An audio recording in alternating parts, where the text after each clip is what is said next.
முருகப்பெருமானுக்கு மிகவும் உகந்த ஆடி கிருத்திகை விழா தமிழகம் முழுவதும் இன்று வெகு சிறப்பாக கொண்டாடப்படுகிறது. முருகப்பெருமானின் 5ஆம் படை வீடான திருத்தணியில் ஆடி கிருத்திகையை முன்னிட்டு லட்சக்கணக்கான பக்தர்கள் குவிந்துள்ளனர். விழாவிற்காக செய்யப்பட்டுள்ள ஏற்பாடுகள் குறித்து எமது செய்தியாளர் பாலாஜி தரும் தகவல்களை பார்க்கலாம். பாலாஜி, சொல்லுங்க, ஆடி கிருத்திகை பண்டிகையை முன்னிட்டு திருத்தணியில் பக்தர்களுக்காக என்ன மாதிரியான ஏற்பாடுகள் எல்லாம் செய்யப்பட்டது? அதிகாலை முதல் பக்தர்கள் ஆரவாரமாக வந்து கொண்டிருக்கிறார்கள். இந்த ஆடி கிருத்திகை முன்னிட்டு திருத்தணியில் சுமார் 640 சிறப்பு பேருந்துகள் இயக்கப்பட்டிருக்கிறது.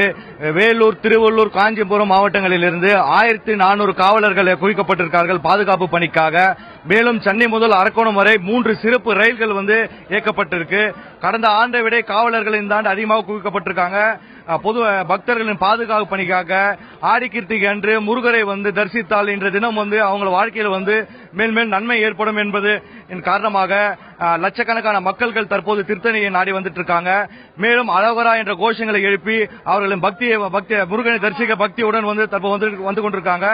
மேலும் இன்று மாலை தெப்பத் திருவிழா நடைபெறுகிறது. விஐபிகள் போன்ற முக்கிய அரசியல்வாதிகள் போன்றவர்களுக்கு அனுமதி அளிக்கப்படவில்லை. கடந்த ஆண்டு தெப்பம் வலுவடைந்த காரணத்தினால் இந்த ஆண்டு எந்த விதமான அசம்பாவித சம்பவங்கள் ஏற்படக்கூடாது என்பதற்காக மாவட்ட நிர்வாகம் அனைத்து ஏற்பாடுகளையும் செய்து கொண்டிருக்கிறது.